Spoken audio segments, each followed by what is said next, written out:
valley roads of Kilcare town, where the Sligo hills stand tall, Abraham walked the stony path to say his last farewell to all. With the lies beside and the children 12, he faced the ocean's call. For the fields had failed and the hunger spread like a shadow over all.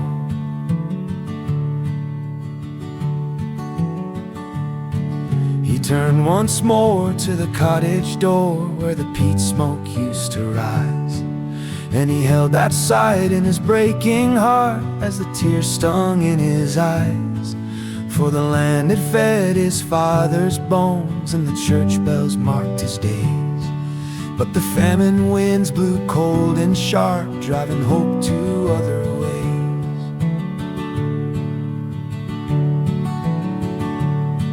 Through Kilmactrenny's winding lanes, past the hedgerows wet with rain, they walked towards Sligo's waiting port, with a mix of hope and pain. And the neighbors lined the roadside verge, offering bread and final grace. For they knew the ship that carried them might not bring every soul to save.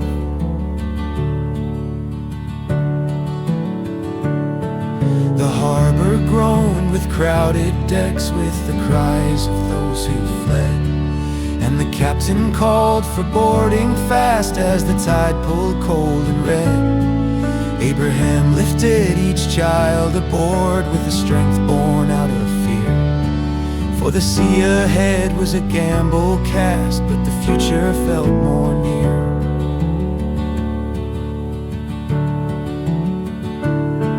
The waves rose high like mountains dark, and the nights were long and wild, but Elias kept faith through every storm, holding close each frightened child. And Abraham prayed in whispered tones as the lantern swung and swayed, that the Lord would guide their fragile ship through the trials the ocean made.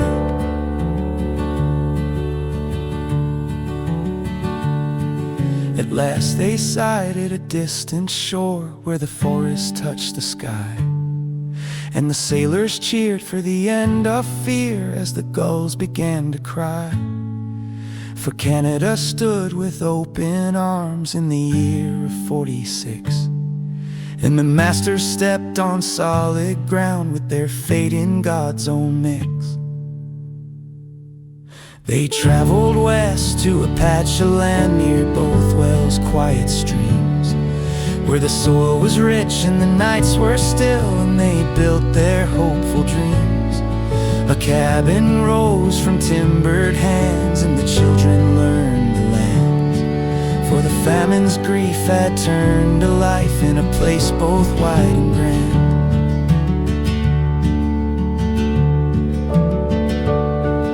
So raise a glass for the ones who crossed when the world was dark and grim, for the courage born in Sligo's fields still echoes down your limb. And remember well that a family's tale is a lantern in the night, for the McMasters carved their destiny by the strength of love and light.